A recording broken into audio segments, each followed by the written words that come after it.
16 minutes past 6, talking of staying warm, our business presenter Sean Farrington is safe and warm in our Salford studio, but with news, Sean, of slightly worrying shortages, yet another shortage, this time in paper, causing problem for business. Morning to you. Yeah, morning Nick, morning everybody. Nice and cosy here indoors, but this week we've been told by a few businesses about these problems. By a clothing business, they've got problems with catalogues. £1.5 billion financial services merger is actually being held up because they can't get the paper to print the documents for shareholders. Now, the British Printing Industries Federation says shortages are causing significant pain for the UK print sector, warning that there are problems that could lead to severe concerns for the food industry and the pharmaceutical sector as well if they continue. I've got Will Parker with me, who's board member at FINAT, which is the European Association for the Labelling Industry, and he's former chief executive as well of Tellroll, a label supplier that operates in the UK. Morning, Will. Good morning, Sean. Let's go back to the beginning. Why is this happening? This happens quite regularly. The Finnish market is controlled by a collective labour agreement, which occasionally is revisited for the terms of it. And as such, we've come round to a repeat of something that's happened before.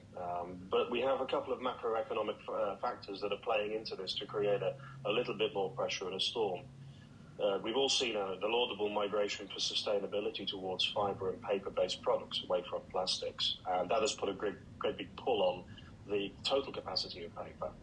That, coupled with the last 2 years where we've seen shopping habits and behaviours change towards being at home because of COVID and shopping at home. So, of course, those products that we buy, we don't eat out so much, we eat in. That requires, in our case, labels on the meat, fish, poultry and produce that you buy and the dairy items. And, of course, if you order something for online delivery, there's usually a label on the outside of that corrugated box to tell it where to go and one to tell it where to go back to if it doesn't fit. So all of that is creating a perfect storm where a localised industrial action is having what could be a potentially cumulative and large effect across the European continent. So what are the consequences for businesses in the UK if they can't get hold of what they need?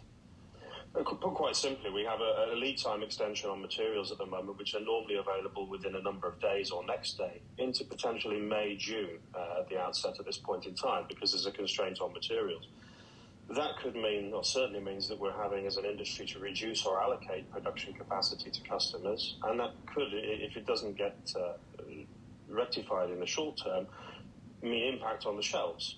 Normally, it's going to be felt in the food and the pharma sectors because those products, in the case of food, are obviously packed to a specific timeline because there's no ability to stock fresh goods, as opposed to health and beauty or under the sink products where maybe stock and inventory can sit within the system. And, I mean, in terms of how these problems get passed down the supply chain, they're the consequences. Things might not make the shelves. If they do, will there be price differences? We've seen the greatest price increases over the last 18 months that we've seen in the last 20 years, as everybody has in many industries. Prices are rising, and we're having to cope with that as an industry, not only on the base materials, but of course on transport, energy costs. All that is what everybody's facing within the economic landscape. But these are impacting on our customers and will continue to for some time yet. Well, thank you, explaining there exactly why you may be seeing a paper shortage in your business, in your working day at one point or another at the moment. Will Parker from the European Association for the Labelling Industry. Having a look at the